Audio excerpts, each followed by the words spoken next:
వీక్షకులందరికీ నమస్కారం. జూన్ నెల 2వ తారీఖు దేవగురువైనటువంటి బృహస్పతి కర్కాటక రాశిలోకి సంక్రమణం చేయబోతూ ఉన్నారు. మిథున రాశిలో ఇప్పటివరకు ఆయన సంచరించి జూన్ 2వ తారీఖు నుండి సాధారణంగా అయితే మాసార్ధత కుజ గురుర్ ద్వాదశ మాసాని అన్నారు. అంటే గురుడు ఒక రాశిలో 12 మాసములు తన యొక్క సంచారాన్ని చేస్తారు. అసలు లెక్క ఏంటి అంటే మన పూర్వీకుల యొక్క బుర్ర ఎంత గొప్పది మీరు పరిశీలన చేయండి. గురువు మేషరాశి నుండి మొదలుపెట్టి మీనానికి వెళ్ళి మరలా మేషానికి వచ్చేటువంటి అంటే 12 రాశుల్లో ఎంతకాలం సంచారం చేస్తారు అంటే ఒక్కొక్క రాశిలో ఒక్కొక్క సంవత్సర కాలం పాటు ఉంటాడు ఆయన. 12 సంవత్సరాలు పడుతుంది అంటే మేషం నుండి మళ్ళా మేషానికి రావడానికి. ఇక్కడ సైంటిఫిక్గా కూడా మీరు అబ్జర్వ్ చేయండి, సూర్యుడి చుట్టూ గురుడు తిరగడానికి పట్టేటువంటి కాలం 12 సంవత్సరాలు. మన భూమి సూర్యుడి చుట్టూ తిరిగి రావడానికి ఎంత టైం పడుతుంది?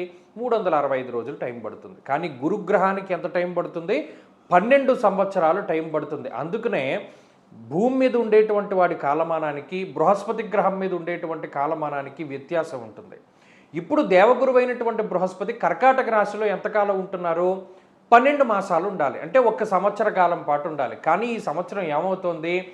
జూన్ నెల 2వ తారీఖు దగ్గర నుండి అక్టోబర్ 31 వరకు గురుడు కర్కాటక రాశిలో సంక్రమణం చేసి నవంబర్ 1వ తారీఖు దగ్గర నుండి జనవరి నెల 26వ తారీఖు వరకు సింహంలోకి సంక్రమణం చేస్తారు.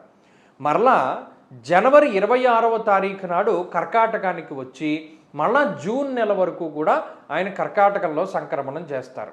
నిజానికి చెప్పాలి అంటే ఈ స్థితిని కొంత విపరీతంగా అభివర్ణించింది పంచాంగ సరళి అనేటువంటి గ్రంథం. ఏకస్మిన్ వత్సరే జీవే రాశిత్రయముపాగతే కునై సప్తకోటిభిః. అంటే ఒకే సంవత్సరం ముందు గురుడు 3 రాశుల్లో సంచరిస్తూ ఉంటే దానివల్ల ఈ భూమండలం మీద 7 కోట్ల పీనుగులు లేచును అనేటువంటి విషయం పంచాంగ సరళి అనేటువంటి గ్రంథంలో చెప్పారు. కాబట్టి అందుకనే మనకి ఇంధన సమస్యలు లేకపోతేనేమో ప్రకృతి వైపరీత్యాలు, యుద్ధ వాతావరణము, ప్రజలు ఇబ్బంది పడ్డము, ఇటువంటివన్నీ మొదలుపెట్టి ఏదో కొత్త వైరస్ వస్తుంది, హంటా వైరస్ అని ప్రచారం జరగడం, ఇవన్నీ కూడా ఏమిటి, దీనికి ఏంటి సంకేతం అంటే రాబోతూ ఉన్నటువంటి వైపరీత్యాలకి. కాబట్టి ఈ బృహస్పతి యొక్క మార్పు ప్రకృతి మీద ఏ విధమైనటువంటి ప్రభావాన్ని చూపెడుతుందో ఇండివిజువల్గా కూడా అదే రకమైనటువంటి ప్రభావాన్ని చూపెడుతుంది. ఆ విషయాన్ని ఈ వీడియోలో క్లుప్తంగా తెలుసుకుందాం.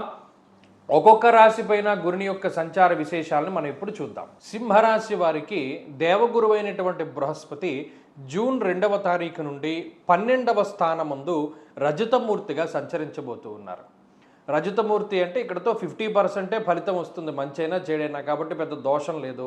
ఎందుకంటే గురుడు అర్ధశుభుడు, 12వ స్థానమందు లాభంలో యోగించినట్టు యోగించడు.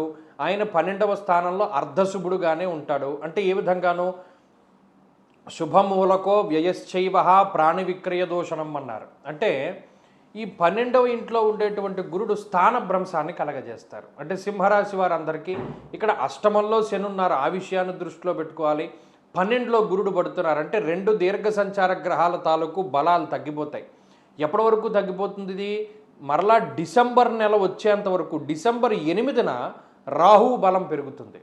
అంటే దాదాపుగా ఈ జూన్ 2వ తారీఖు దగ్గర నుండి డిసెంబర్ 8వ తారీఖు వరకు ఉండేటువంటి సమయంలో గోచార రీత్యా అన్ని గ్రహాలు, దీర్ఘ సంచార గ్రహాలు ప్రతికూలంగా ఉన్నాయి. కాబట్టి సింహరాశి వారు ఈ సమయమందు కొంత జాగ్రత్తగా ఉండాలి.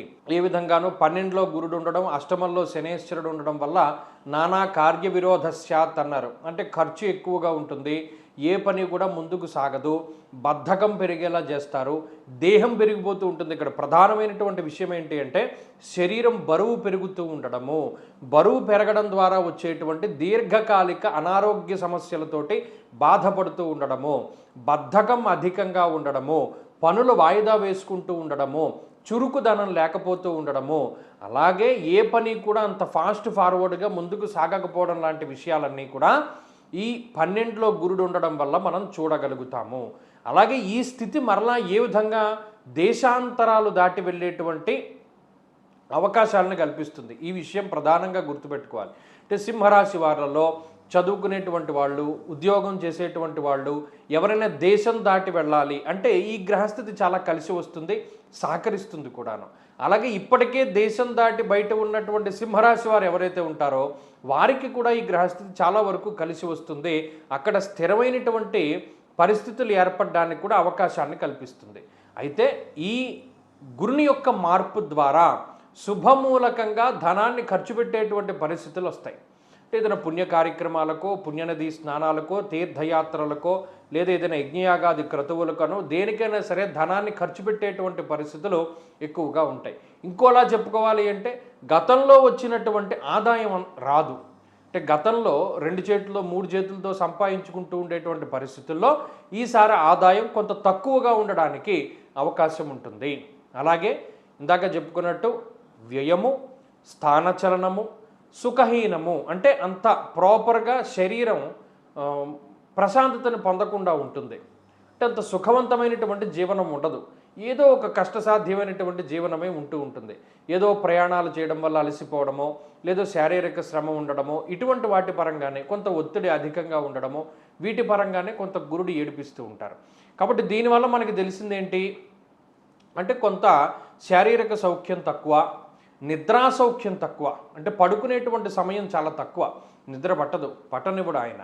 అలాగే షిఫ్టింగ్స్ ఉంటాయి. పగల షిఫ్ట్ చేస్తూ ఉన్నవాడికి నైట్ షిఫ్ట్ పడుతుంది, నైట్ షిఫ్ట్ చేసేవాడికి పగలపూట షిఫ్ట్ పడుతూ ఉంటుంది. ఆ మార్పుకి కూడా గురుడు కారణమవుతారు. అలాగే స్థానం మార్పు, ఉద్యోగరీత్యా ట్రాన్స్ఫర్లు జరగడానికి గురుడు కారణమవుతూ ఉంటారు. ఇలా సింహరాశి వారిని గురుడు ఇబ్బంది పెడుతూ ఉంటారు. ఆ గురుబలాన్ని పెంచుకోవడానికి ఏం చేయాలి? గురువారాలు నియమం పాటించాలి. దక్షిణామూర్తి కానీ దత్తాత్రేయ స్వామి వారి కానీ ఆరాధన చేయాలి. శనగలు, శనగపప్పు, పసుపు రంగులో ఉండే పళ్ళు, స్వీట్లు, పువ్వులు దానం చేస్తూ ఉండడం ద్వారా గురుబలం పెరుగుతుంది.